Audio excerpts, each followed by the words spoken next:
நம்ம தியானிக்கலாம். மத்தேயு சுவிசேஷ புத்தகம் 26வது அதிகாரம்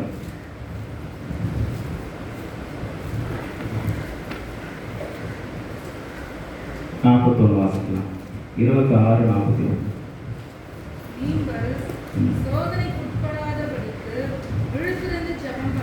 நீங்கள் சோதனைக்கு உட்படாதபடிக்கு விழித்திருந்து ஜெபம் பண்ணுங்கள்.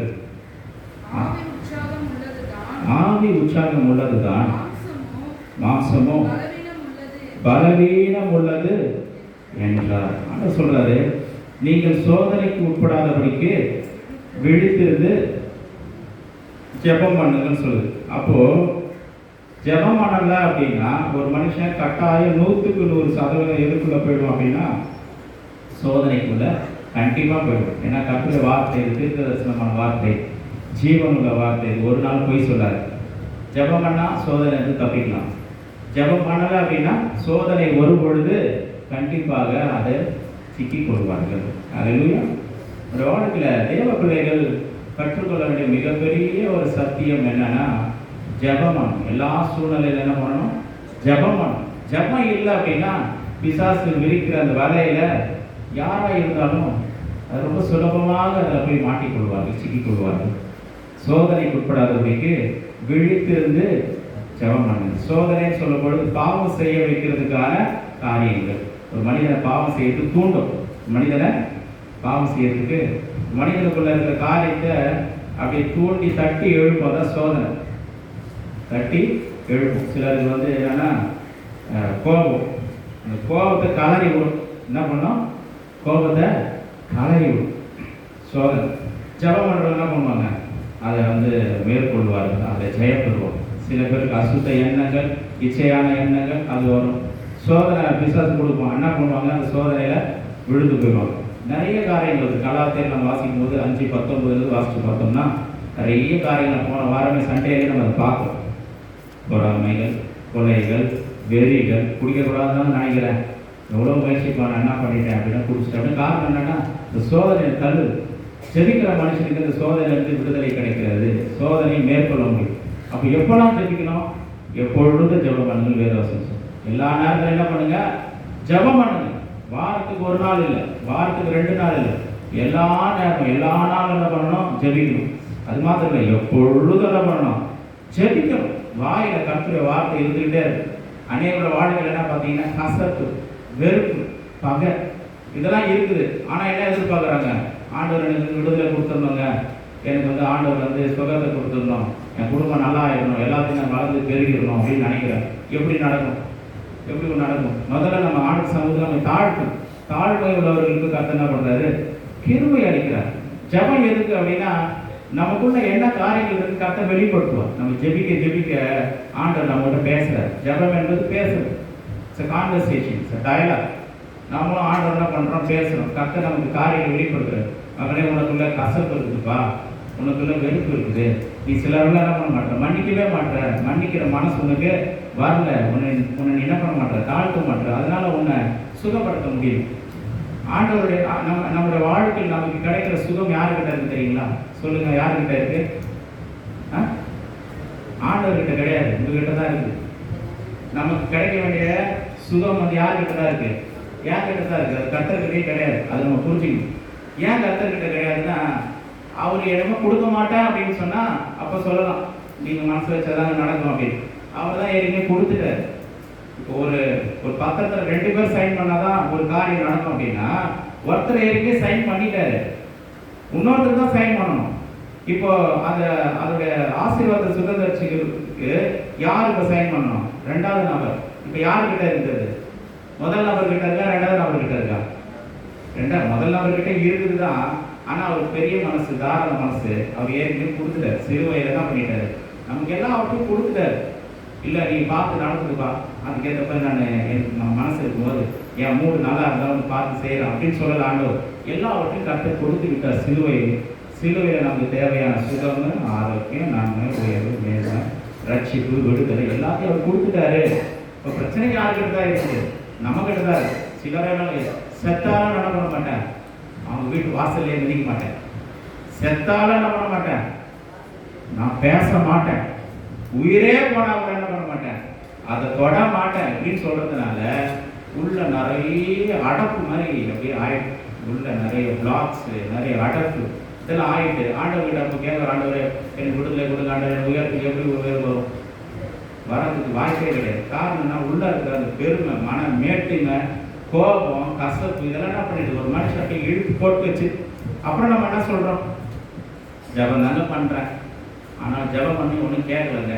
அந்த ஊழியர்கிட்ட கூட ஜபம் பண்ணிக்கினேன், ஆனால் அவருக்கு என்னமோ வல்லமை பொழுது, அவருக்கு வல்லமை கொஞ்சம் கம்மி, பவருக்கு அவருக்கு கொஞ்சம் பவர் அவருக்கு கொஞ்சம் கம்மி, பவர் அதிகமாக இருக்க ஒரு ஊழியர்களுக்கு நம்ம போகலாம். ஆண்டு சொல்கிறார், உன் விசுவாசம் உன்னை ரட்சித்ததுன்றார். அல்லேலூயா. உங்களுக்குள்ள இருக்கிற வல்லமே பெரிய வல்லமை, ஆண்டவருடைய வல்லமை, ஆண்டவருடைய உயிர்த்தெழுதலுடைய வல்லமை உங்களுக்குள்ள இருக்கு. யாரையும் தேடி ஓடி போக வேண்டிய அவசியம் இல்லை. ஆண்டவர் அறியாத ஜனங்கள் போறாங்கன்னா அது வேற, அவங்களுக்கு தெரியாது. ரட்சிக்கப்பட்டுட்டோம், ஆவியாரோட அபிஷேகத்தை பெற்றிருக்கிறோம், ஆண்டவருடைய வல்லமை எனக்குள்ள இருக்கு. இப்போ அவ்வளோ பெரிய வல்லமை, உயிர்த்தெழுதலுடைய வல்லமை எனக்குள்ள இருக்கு. அந்த வல்லமையை கூட என்ன பண்ணலாம், எல்லாவற்றையும் ஜெயித்து நான் மேலே வர முடியும், வெற்றியில வாழ்க்கை வாழ முடியும். இப்போ முடிவெடுக்க வேண்டியது, காரியங்களை செய்ய வேண்டியது எனக்கிட்ட தான் இருக்கு. அதுக்கு என்ன பண்ணணும், சில நேரங்களில் என்ன பண்ணணும் அப்படின்னா, நம்ம தாழ்த்தணும். எப்படி தாழ்த்தணும், ஏதாச்சும் ஒரு வழி சொல்லணும். எப்படி நம்ம தாழ்த்தணும், தாழ்த்துறது எப்படி தாழ்த்தணும், ஆண்டவரே இந்த சமூகத்தை தாழ்த்துது அப்படின்னு சொல்லி தாழ்த்துறது எப்படி தாழ்த்தணும். ஒரு ரகசியம் சொல்கிறோம், நம்ம சீக்ரெட் சொல்கிறோம், நம்மளை தாழ்த்துறதுக்கு ஒரு பெரிய ஒரு ஆயுதத்தை கற்று நம்ம கிட்ட கொடுத்துருக்காங்க. அது என்ன தெரியுங்களா, ஃபாஸ்டிங். என்னது, உபவாசம். என்ன பண்ணணும், உபவாசம். இன்னைக்கு இது என்ன நாள், இது உபவாச நாள், அமாவாசை நாள். எல்லா நாள் அமாவாசை, உபவாசம், உபவாச நாள். சரி, இன்னைக்கு நமக்கு உபவாச நாள். எதுக்கு நம்ம உபவாசிக்கிறோம் அப்படின்னா, நம்ம தாழ்த்துவதற்கு. இந்த ஒரு வேளை ஃபாஸ்டிங்லாம் பத்தாது. சிலருக்கு சுகர், பிபி இப்படிலாம் இருக்கிறவங்க என்ன பண்ணுங்க, அது பார்த்து பக்குவமாக இருக்குங்க. சிலரால் உபவாசம் நல்லா இருக்க முடியும், நல்லா கொஞ்சம் நல்லா வாய்ஸ் இருக்கிறவங்க நல்லா என்ன பண்ணலாம், ஃபாஸ்டிங் இருக்க முடியும். நம்ம ஆண்டோட சமூகத்தில் தாழ்த்தி உபவாசம் பண்ணும் பொழுது நம்முடைய மாம்சத்தினுடைய காரியங்கள் எல்லாம் அப்படியே ஒடுங்கி அது அப்படியே உட்காந்து ஒரு இடத்துல இப்போ உபவாசம் பண்ணும்போது நம்ம என்ன பண்ணணும், பைக் எடுத்து சுற்றலாமா சொல்லுங்க, இல்லை காரில் சுற்றலாமா, இல்லை பஸ்ஸில் சுற்றலாமா, இல்லை வேலைக்கு போகலாமா. சிலர் என்ன பண்ணணும், ஃபாஸ்டிங் போட்டு ஸ்ட்ரைட்டாக வேலைக்கு போயிடலாம். இங்கே போயிடுறாங்க, அது ஃபாஸ்டிங் இல்லை. உபவாசம் இருக்கும்பொழுது என்ன பண்ணணும், ஆண்டு சமூகத்தில் அது செவி கட்டில வார்த்தை என்ன பண்ணணும் சொல்லணும். யோசுவா புத்தகத்தில் வாசிக்கிறோம், 1வது அதிகாரம் 5, 6, 7 யோசுவா 1வது அதிகாரம் 5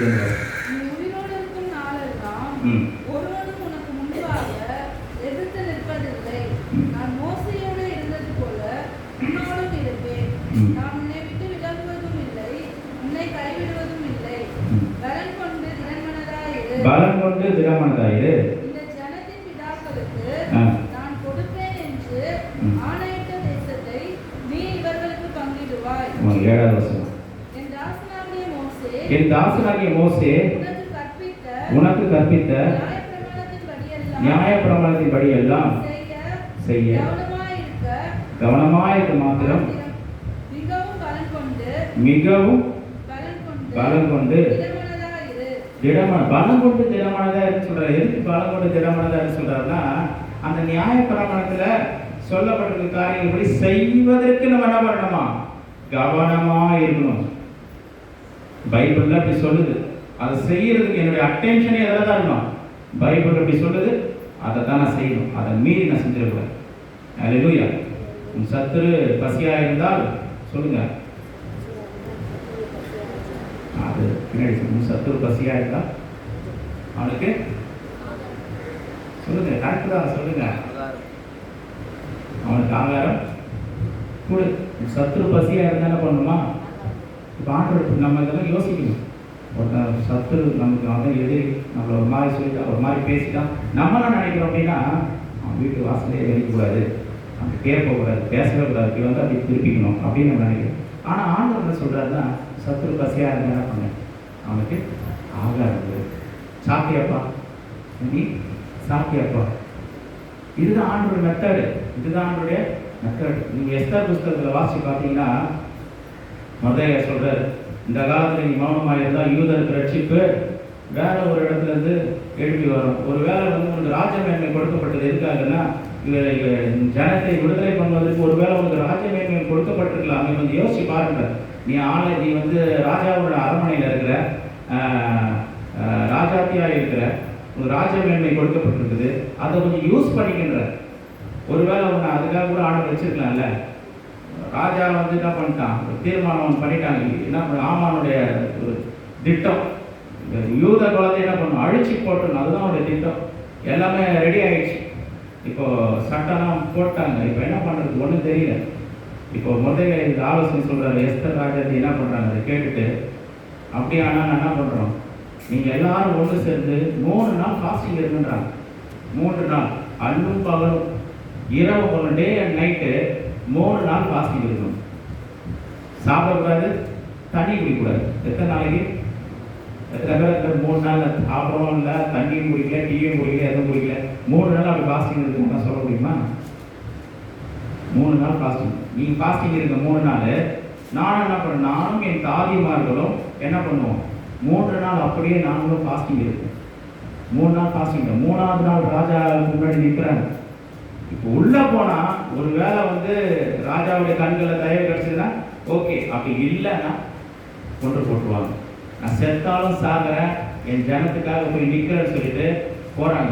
எப்போ போகிறாங்க? 3 நாள் ஃபாஸ்டிங். 3ஆவது நாள் போகிறாங்க. ராஜாவுடைய கண்களை தயவு கிடச்சதே இல்லைங்களா? கிடச்சது. உனக்கு என்ன வேணும்? உனக்கு என்ன வேணும்? நீ கேட்பது ராஜ்யத்தில் பாதி மட்டும் இருந்தாலும் அது உனக்கு கொடுக்கப்படும் அப்படின்னு கேட்டாங்களா? எங்கள் யூத குலத்தையே அழிக்கிறதுக்கு திட்டம் போட்டாங்க, தயவுசெய்து எங்களை அழிச்சா, எங்கள் ஜனத்தை அழிச்சு போட்டுறாதீங்க, நாங்கள் உயிரோடு இருக்கணும் அப்படின்னு சொன்னாங்களா? சொல்லலை. என்ன பண்ணாங்க? நேரடியாக விஷயத்துக்கு வரல. நேரடியாக விஷயத்துக்கு வரல. பொறுமையாக ஹேண்டில் பண்ண கர்த்தர் ஆவியானவர் அவங்களுக்கு என்ன சொல்கிறாரு, என்ன நடத்துறாரு, என்ன இன்ஸ்பிரேஷன் கொடுக்குறாங்க, அதை தான் அவங்க செய்கிறாங்க. ராஜாவே, உங்கள் கண்களில் எனக்கு திரும்ப கிடச்சி தயவு கிடச்சிதுன்னா ஒரு காரியத்தை உங்ககிட்ட கேட்டுக்க, அதுபடி நீங்கள் செய்யுங்க. என்ன காரியம்? நாளைக்கு வீட்டில் விருந்து பண்ணுறேன், நீங்களும் என்ன பண்ணணும், ஆமாம் என்ன பண்ணணும், விருந்தில் கலந்து கொள்ளணும். அப்படி விருந்து கலைக்கிறாங்க. விருந்துக்கு அழைக்கப்பட்ட இருவர்களில் ஒருவன் யாரு? யூத குலத்துக்கே சத்ருவானவன், யூத குலத்தையே அழிக்க பார்த்தவன் அவன். அடுத்த நாள் நம்ம விருந்து நடக்கும், நல்லா சாப்பிட்டு. இப்போ மறுபடியும் ராஜா கேட்குறான், எஸ்தர் ராஜாத்தியே, உனக்கு என்ன வேண்டும்? நீ கேட்பது ராஜ்யத்தில் பாதி மட்டும் இருந்தாலும் அது உங்களுக்கு கொடுக்கப்படணும். இன்னொரு நாள் மறுபடியும் நீங்கள் நான் விருந்து வைக்க போகிறேன், மறுபடியும் வரமாட்டோம். அப்போவாது கேட்டுக்க கூடாதா? என்ன சொல்கிறாங்க? மறுபடியும் என்ன பண்ண போகிறேன், விருந்து வைக்க போகிறேன். அந்த விருந்துக்கு நீங்களும் வரணும், கூட இருக்கிற ஆமானும் வரணும். ஆமானுக்கு ஒரே பெருமை, ஒரே பார்த்தீங்களா, நான் யார், என்ன என்னுடைய அந்தஸ்து, என்னுடைய செல்வாக்குன்னு என்னை எஸ்தர் ராஜாத்தி என்ன பண்ணுறாங்க, ராஜாவுக்கு அடுத்தபடியாக என்னை தாங்க கூப்பிட்டாங்க. வேறு யாருமே கூப்பிடல. வாசிப்பதான் என்னை மட்டும் தான் கூப்பிட்டாங்க. ராஜாவுக்கு அடுத்தது என்னை தான் கூப்பிட்டாங்க, வேறு யாரும் கூப்பிடல. எவ்வளோ இம்பார்ட்டன்ட் பர்சன் தெரியுமா, எவ்வளோ முக்கியமான ஆள் தெரியுமா அப்படின்னு சொல்லி தான் என்ன பண்ணுறாங்க, வெளிப்படுத்தி காண்பிக்கிறோம். ஆனால் அதுதான் அவனுடைய அழிவுக்கு ஆரம்பம்னு சொல்லி அவனுக்கு தெரியல. ஆண்டவருக்கு ஒரு 2 நாள் தேவைப்படுது. அந்த ஆமான முஸ்லீம் அழிப்பதற்கு 2 நாள் தேவை. நைட்டில் அடுத்த நாள் நைட்டில் ராஜாவுக்கு தூக்கம் வரல. என்ன பண்ணுறது ஒன்றும் புரியல. சரி, ஒரு நடவடிக்கை புஸ்தகத்துக்கு வாசி பார்த்தா ஒரு 2 பேர் ராஜாவை கொள்றதுக்கு முயற்சி பண்ணாங்கன்னா அதை அறிவிச்சது யாரு? மொர்தெகாய்ன்றவன் ராஜாவை கொள்றதுக்கு 2 பேர் ரெடி ஆகிட்டாங்க அப்படின்னு சொல்லிட்டு அதை இன்ஃபார்ம் பண்ணி ராஜாவுடைய அழிவிலிருந்து ராஜாவை என்ன பண்ணுறாங்க, தப்பு வைக்கிறான். அப்போ கேட்குறாங்க, ஒருத்தன் ராஜாவை காப்பாற்றி விட்டுருக்குறானே, அவனுக்கு எதனா கனம் பண்ணிடலாம், ஹானர் பண்ணிடலாம், அவனுக்கு எதனா கொடுக்கப்பட்டுச்சா, அவனுக்கு என்ன பண்ணீங்கன்னா அவனுக்கு ஒன்றுமே செய்யலை ராஜாவை. அப்படியா? அப்படின்னா அவனுக்கு என்ன செய்யலாம்? ராஜா கனம் பண்ண விரும்புகிற ஒருத்தனுக்கு என்ன செய்ய வேணும் வாயத்தை கேட்குறாரு. அப்போ தான் நிற்கிறான். ஆமாம், உள்ள யாரும் வெளியில் நிற்கிறாங்களே, யார் உள்ள வர சொல்லுங்க, உள்ள வர சொன்னா ஆமான் வெளியே நிற்கிறான். உள்ள வர சொன்னால் கேட்குறாரு. ராஜா கனம் பண்ண விரும்புகிற ஒரு மனிதனுக்கு என்ன செய்யணும் அப்படின்னா ராஜ வஸ்திரம் அவனுக்கு தரிப்பிக்க வேண்டும். ராஜ வஸ்திரத்தை அவனுக்கு தரித்து ராஜா போல என்ன பண்ணணும், அப்படியே அந்த ஊர்வலம் வரணும், அந்த குதிரை ஏறி வரணும், ராஜா போல வரணும் போகணும்னு சொல்லி எல்லா காரியத்தை என்ன பண்ணுறான். அவன் சொல்கிறான், அப்படியானா வாசல் முற்றத்தில் ஒரு தருகிறான், அவன் மொர்தேகாய் அவன் வர சொல்லு, அவன் அதே போல் அவனுக்கு செய்யணும். மூஞ்சே செத்து போச்சு. ஆமாம், இவன் என்ன பண்ணான், யூத குலத்தையே அழிக்கணும்னு தீர்மானம் பண்ணவன். கடைசியில் இவன் வீட்டில் போய் பிளான் பண்ணியிருந்தான். கேட்டான் அவன் ஒய்ஃப் கிட்ட, கூட அந்த ஃப்ரெண்ட்ஸ் கிட்டலாம் கேட்குறான், ராஜா வந்து இப்போ நான் ராஜா ஒருத்தர் கவனம் பண்ண என்ன பண்ணணும், எப்படி என்ன பண்ணலாம். இந்த மாதிரி ஒருத்தர் இருக்கிறான் மொர்தேகாய். அந்த மொர்தேகாய் என்ன பண்ணலான்னா, ஒரு பெரிய 50 முழம் அடி உள்ள ஒரு தூக்கு மரத்தை செஞ்சு அவனை அப்படி தூக்கிடலாம் அப்படின்னு ஆலோசனை கொடுக்குறான். கடைசியில் அந்த தூக்கு மரம் அவனுக்கே அது பாதகம் அமைஞ்சது, அமைய போகுதுன்னு அவனுக்கு தெரியவே இல்லை. அவனுக்கு அது தெரியவே இல்லை. இதுக்கெல்லாம் காரணம் என்ன தெரியுங்களா? ஸ்டார்ட் பண்ணி இது வந்து வாய்ப்பே கிடையாது. யூதருடைய ரட்சிப்புக்கு காப்பாற்றப்படுவதற்கு எந்த விதமான வாய்ப்பும் கிடையாது. ஸ்டார்ட் ஆனது என்ன தெரியுங்களா? ஃபாஸ்டிங். எதில் ஸ்டார்ட் ஆச்சு? 3 நாள் ஃபாஸ்டிங். இரவும் பகலும் தண்ணி குடிக்கல, அப்பா சாப்பிடல, எதுவுமே சாப்பிடல, ஜபம் மட்டும் பண்ணுறாங்க, கர்த்தரை நோக்கி பார்க்குறாங்க. அவ்வளோதான். உபவாச நேரத்தில் கர்த்தரை நோக்கி பார்க்கும். இது நடக்க முடியாத காரியம் நடக்கும். ஆவிக்குரிய மண்டலத்தில் பிசாசு ஒரு தீர்மானம் பண்ணி திட்டம் போட்டுட்டான், இந்த யூத குலமே அழியணும்னு சொல்லி. அந்த ஃபாஸ்டிங் அதை அப்படியே ரிவர்ஸ் பண்ணி விட்டுச்சு. நடக்க முடியாத ஒரு காரியத்தை என்ன பண்ணுச்சு, நடக்க வச்சுது. காரணம் என்ன? ஃபாஸ்டிங். இந்த ஃபாஸ்டிங் பண்ணும்போது என்னன்னா, நம்ம மாம்சத்தினுடைய அந்த தன்மை, மாம்சத்தினுடைய கிரியைகள், கோபம், எரிச்சல், வைராக்கி, இதெல்லாம் அப்படியே ஒன்றுமில்லாமல் போய் அப்படி கூறி உக்காந்து இப்போ ஆண்டு நான் ஒன்று ஆண்டு எனக்கு திரும்ப போகுது, எனக்கு தயவு பாராட்டுங்க, உங்களுடைய சித்தை என் வாழ்க்கையில் நடக்கிறாங்க. நான் சிறுக வேண்டும், நீர் பெரும். இந்த வார்த்தையை மாறிடும், பேச்சு மாறிடும். எப்படி இல்லைங்களா? ஃபாஸ்டிங் நம்ம ஆசைப்பட நம்மகிட்ட தான் நாட்டு சாமிக்கு நம்ம தாழ்த்தை கற்றுக்கணும். அவங்க தாழ்த்து ஆண்டவரே, அவங்க எனக்கு உதவி செய்யுங்க, நீங்கள் எனக்கு எல்லாத்தையும் கொடுத்துட்டீங்க, ஆனால் என் வாழ்க்கையில் சில குறைகள் இருக்குது, அதில் நான் வெளியே வாழ்றாண்டவர், என்னை நான் மாற்றிக்கொள்ளணும், நான் உபவாசம் பண்ணுறேன், சமூகத்தில் நான் காத்திருக்கிறேன், எனக்கு திறமை கொடுங்க அப்படி ஆண்டு சமூகத்தில் நம்ம என்ன பண்ணணும், காத்திருக்கிறேன். வசனத்துக்கு நீயோ உபவாசம் பண்ணும் பொழுது உங்கள் உபவாசம் வேற யாருக்கும் தெரியக்கூடாது. நீயும் உபவாசம் பண்ண, உபவாசம் இருந்தாலும் சொல்லலை, உபவாசம் பண்ணும்போது அப்படின்னா என்ன அர்த்தம்னா, உபவாசம் என்பது எல்லா தேவ பிள்ளைகளும் உபவாசம் இருக்க வேண்டும். அல்லேலூயா. அது கர்த்தர் விரும்புகிற காரியம். வாரத்தில் 7 நாள் 7 நாளுமே 3 வேளை நான் சாப்பிட்றேன் அப்படின்னா மாம்சம் தான் மேலோங்கி நிற்கும். மாம்சம் தான் மேலோங்கி நிற்கும். ஆவி என்ன ஆகிடும், கூடி குறுகி போயிருக்கும். உபவாசம் வாரத்தில் ஒரு வேலையாவது என்ன பண்ணணும்னா உபவாசம் பண்ணி தேவனுடைய சமூகத்தில் காத்திருந்து ஜெபிக்கும். அல்லேலூயா. எத்தனை பேர் அப்படி ஜெபிக்க போறீங்க? ஆமென். எத்தனை பேர் விரும்புறீங்க? ஒரு வேலையாக நான் ஜெபிக்க விரும்புகிறேங்க உபவாசம் பண்ணி. அல்லேலூயா. ஆமென். கர்த்தர் நல்லவர். உபவாசம் பண்ணி நம்ம ஜெபிக்கிற அந்த ஒரு அனுபவம் நமக்கு தேவை. அந்த உபவாசம் என்பது நம்மை கர்த்தருடைய சமூகத்தில் என்ன பண்ணுறது, தாழ்த்துவது. அல்லேலூயா. இயேசு கிறிஸ்து என்ன பண்ணுறாரு, 40 நாள் என்ன பண்ணுறாரு, ஃபாஸ்டிங் இருக்கிறார். சோதனைக்காரன் என்ன பண்ணுறான், உபவாச நேரத்துலையும் 40 நாள் முடிஞ்சு கூட வரான், 40 நாளும் சோதிக்கிறான். நீ தேவனுடைய குமாரனே ஆனால் இந்த கல்லுகளை என்ன பண்ணும், அப்போங்களாகும்படி கட்டளையிடுன்னு சொல்கிறான். ஏசப்பா என்ன சொன்னார், நீ எப்படி என்னதெல்லாம் பார்த்து கேட்ப அப்படின்னு சொன்னார். என்ன சொன்னார் ஆண்டவர் சொல்லுங்க, என்ன சொன்னார்?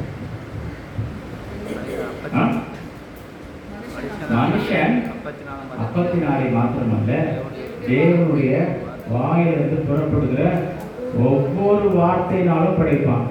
உபவாசம் பண்ணும்போது கர்த்தருடைய வார்த்தை என்ன பண்ணணும், அதை மெடிடேட் பண்ணணும், தியானம் பண்ணணும். ஒரு ரகசியத்தை சொல்கிறோம் பாருங்க, ஒவ்வொரு நாளும் காலையிலேருந்து நைட்டு தூங்குற வரைக்குமே சரி, நம்ம என்ன பண்ணணும், தியானம், கர்த்தருடைய வார்த்தை தியானம் பண்ணிக்கிட்டே அப்படி தியானம் பண்ண உள்ளான சில கட்டுகள், சில காரியங்கள், போராட்டங்கள் எல்லாம் உடைஞ்சிடும். எப்படி தியானம் பண்ணணும் அப்படின்னா அதுதான் நம்ம வாசிச்சோம். நம்ம யோசுவா 1:8 வாசனம், 1:7-8. யோசுவா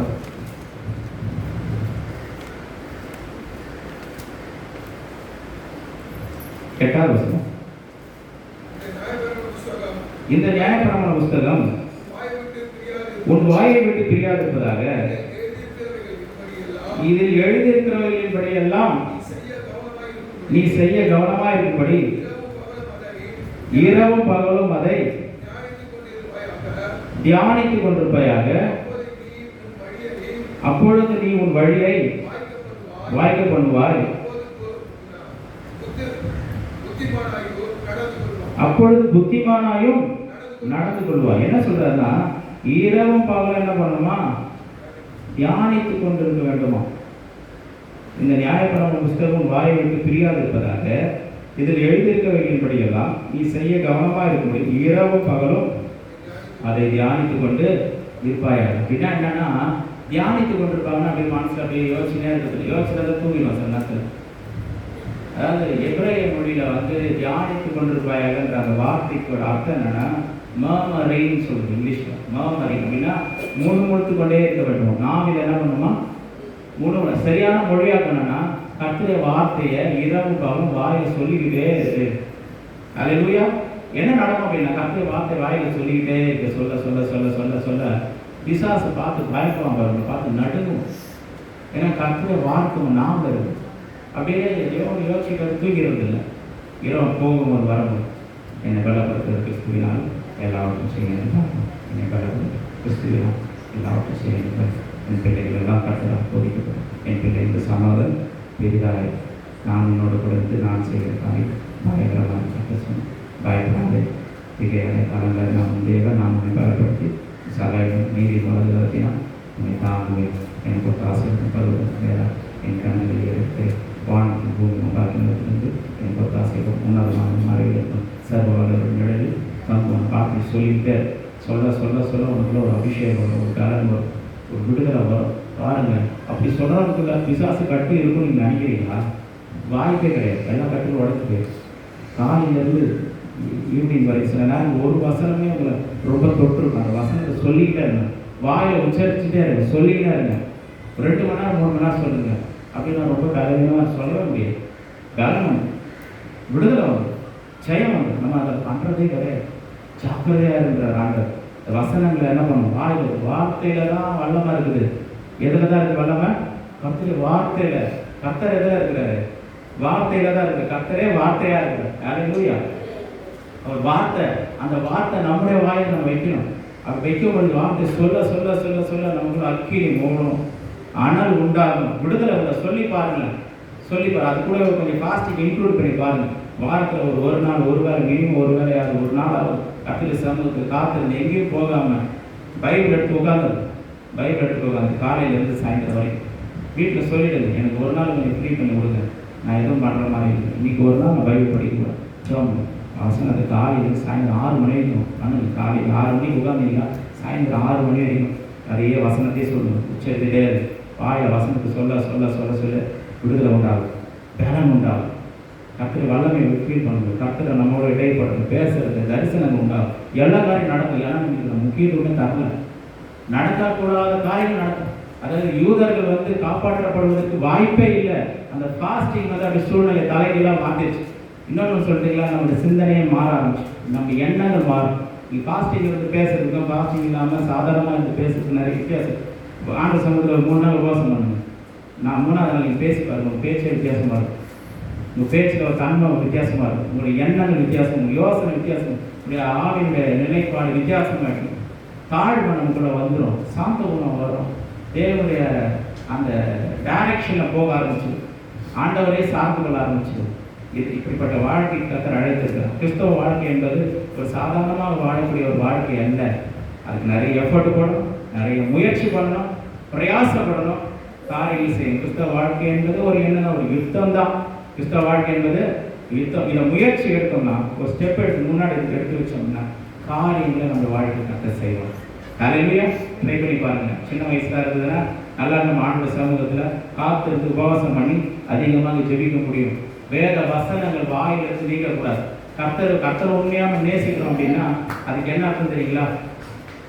அவருடைய கற்பனைகளை கை கொள்வதே நாம் அவரிடத்தில் அன்பு கூறுவதாம் என்று வேத வசனம் சொல்லுது. உண்மையாக ஆண்டவர் நேசிக்கிறோன்னா அவருக்கு பிரியமாக வாழணும்னு ஆசைப்பட்டா எப்படி வாழணும் அப்படின்னா இந்த வசனத்தை கர்த்தர் சொல்றாரு, இந்த நியாயப்பிரமாண வார்த்தைகள் வசனங்கள் உங்கள் வாயை விட்டு பிரியாது இருப்பதாக நீங்காது இருப்பதாக. காலையிலிருந்து சாயந்தரம் எதையும் பேசாதீங்க.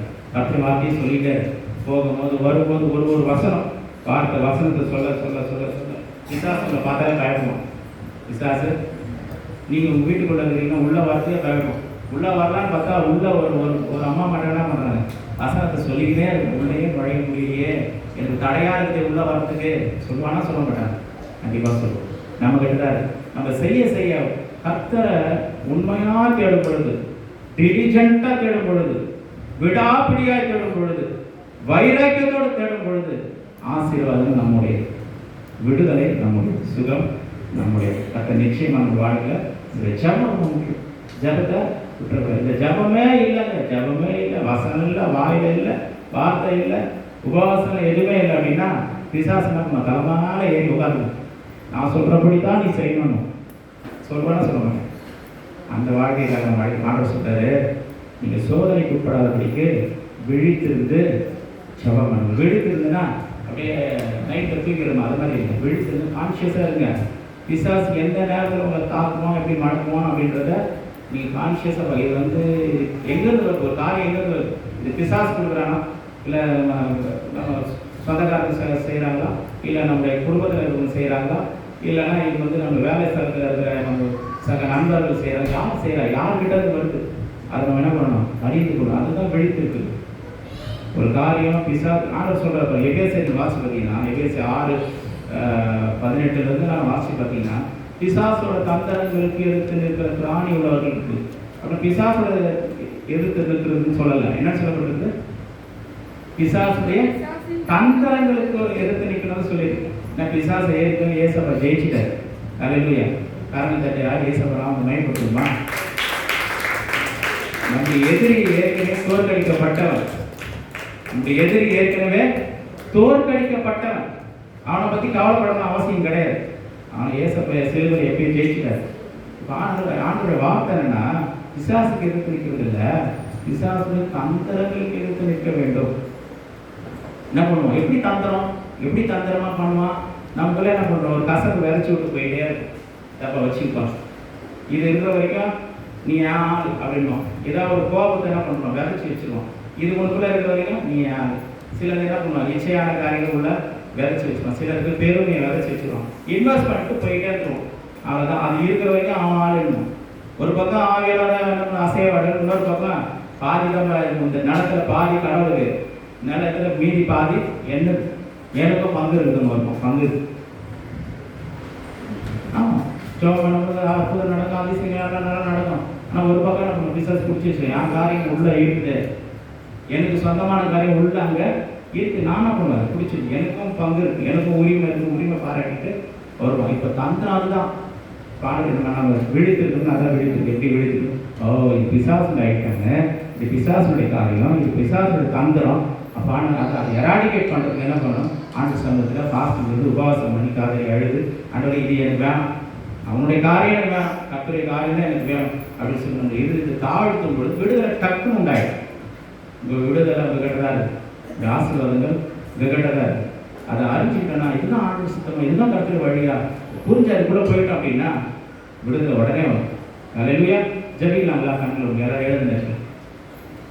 ஸ்தோத்திரம். ஹல்லேலூயா. நம்ம இருதயத்தை மாத்திரம் ஆண்டவருக்கு நம்ம அப்படியே அர்ப்பணித்தோம் அப்படின்னா, அப்பா உங்களுடைய வழியில் வாழ போகிறேன், நீங்கள் சொல்கிறபடி நான் வாழ போகிறேன் அப்படின்னு நீங்கள் கம்ப்ளீட்டாக சரண்டர் பண்ணிட்டா அற்புதம் தானாக நடக்கும். ஒருவேளை நம்ம நினைக்கலாம், ரொம்ப நேரம் நம்ம ஜெபிக்கலையே, நிறைய ஜப குறிப்புக்கெல்லாம் நம்ம ஜெபிக்கலையே நம்ம நினைக்கலாம். ஆனால் சொல்கிற பாருங்க, நம்ம இருதயம் மட்டும் ஆண்டவருக்கு உகந்ததாக மாறிச்சு அப்படின்னா கர்த்தரே காரியங்களை செய்கிற, நம்ம தனிப்பட்ட வாழ்க்கைக்குமே சரி, நம்முடைய குடும்பத்துக்கும் சரி, நம்முடைய சபைக்கும் சரி, கர்த்தர் காரியங்களை வாய்க்கு செய்கிறார். அல்லேலூயா. கர்த்தரே காரியங்களை வாய்க்கு செய்கிறார். நம்முடைய சபைக்கான காரியங்களை கர்த்தர் செய்கிறார், நம் குடும்பத்திற்கான காரியங்கள் கர்த்தர் செய்கிறார், நம்முடைய தனிப்பட்ட வாழ்க்கைக்கான காரியங்கள் கர்த்தர் செய்கிறார். ஒரே ஒரு காரியம், ஆண்டவரே உங்களுடைய வழிகளை நடக்கிறாங்க, என்னுடைய ஜப வாழ்க்கைக்கு என்னை அர்ப்பணிக்கிறான். சில கண்களை இப்படி சொல்லுங்க, கரங்களை உயர்த்தி, ஆண்டவரே இப்படிப்பட்ட ஜப வாழ்க்கைக்கு என்னை ஒப்புக் கொடுக்குற ஆண்டவரே, இப்படி வேத வசனத்தை என்ற வாயிலை எப்பொழுதும் உச்சரிப்பதற்கு என்னை ஒப்புக் கொடுக்குற ஆண்டவரே. கண்களை மூடி சொல்லுவோம், கரங்களை உயர்த்தி கர்த்தருக்கு நேராக உயர்த்தி, ஆண்டவரே என்னை ஒப்புக் கொடுக்குறப்பா, ஆண்டவரே ஸ்தோத்திரம், ஆண்டவரே அப்பா ஸ்தோத்திரம், இந்த வசனத்தை என் நாவில் வைப்பதற்கு நான் விட்டுக் கொடுக்குறேன்ப்பா, ஸ்தோத்திரம். மனித பாசோதரன் மாம்சமான மனுஷிகமான வார்த்தைகள் அல்ல, உம்முடைய வார்த்தைகளை என்னுடைய நாவலை வைத்து அதை ஒவ்வொரு நாளும் அறிக்கை செய்வதற்கு என்னை விட்டுக் கொடுக்குறேன்.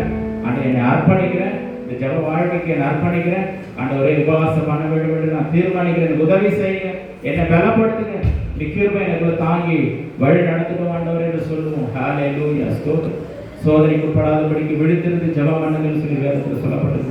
ஆண்டவரே, நாங்கள் சோதனைக்கு உட்படாதபடிக்கு ஜெபிக்கிற ஒரு வாழ்க்கை, இப்படி சமூகத்தில் காத்திருக்கிற ஒரு வாழ்க்கை, ஜெப வாழ்க்கை எங்களுக்கு பெருமை ஆண்டவர். கிருபை ஸ்தோத்திரம் ஆண்டவர். ஹல்லேலூயா, ஸ்தோத்திரம் ஆண்டு சமூக ஜெபம் ஆண்டவர். அப்படியே ஜெபம் ஸ்தோத்திரம் ஸ்தோத்திரம். கண்களை நான் மூடி எங்கேயும் அங்கேயும் வேடிக்கை பார்க்காதபடிக்கு கண்களை மூடி ஆண்டவரை இப்படிப்பட்ட ஜெப வாழ்க்கை ஒப்புக்கொண்டு ஆண்டோட சமூகத்தில் விடாப்படியாக ஜெபிக்கும் பொழுது நடக்கக்கூடாத காரியங்கள் நடக்கும், முடியாது என்று சொல்லுகிற காரியம் முடியும். தயவே கிடைக்காத ஆள்கிட்ட தயவு கிடைக்கும், இறக்கம் கிடைக்கும், தேவனுக்கு ஒத்தாசை உண்டாகும்.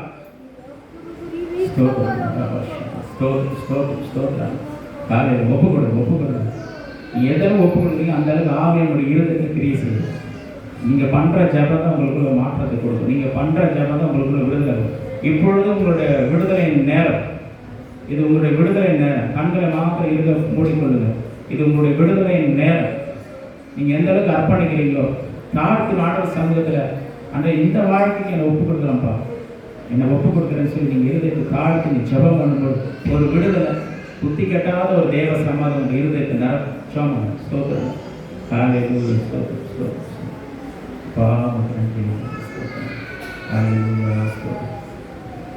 நமக்கு நன்றி ராஜி ஸ்தோத்திரம் ஸ்தோத்திரம். அந்த ஒரே ஸ்தோத்திரம் நன்றி. விழுத்திருந்து செபிக்கிற வாழ்க்கை, ஜெப வாழ்க்கை, விழுத்திருந்து செபிக்கிற ஜெப வாழ்க்கை நான் நிரப்புவோம். ஜெப வாழ்க்கை நான் நிரப்புவோம். ஜெப வாழ்க்கை நான் நிரப்புவோம். ஜெபம் பெருகட்டும். இந்த வாழ்க்கையில் குடும்பத்தில் பெருகட்டும், சபையில் பெருகட்டாங்க. ஜெபிக்கிற அனுபவம், ஜெபத்திற்கு முக்கியத்துவம் தரும். இந்த சமூகத்தில் காத்திருப்பதற்கு முக்கியத்துவம் தரும். ஆண்டவர் உதவி செய்யுங்க ஆண்டவர். ஹல்லேலூயா, ஸ்தோத்திரம். ஹல்லேலூயா, ஸ்தோத்திரம் ஸ்தோத்திரம். ஹல்லேலூயா, ஸ்தோத்திரம் ஸ்தோத்திரம். எப்படி நான் ஜெபிக்க வேண்டும், எதற்காக ஜெபிக்க வேண்டும், கற்றுத்தாரும் ஆவியானவரே. எப்படி நான் ஜெபிக்க வேண்டும், எதற்காக ஜெபிக்க வேண்டும், கற்றுத்தாரும் ஆவியானவரே. வேத வசனம் புரிந்து கொண்டு விளக்கங்களை அறிந்திட வெளிச்சம் தாரும் ஆவியானவரே.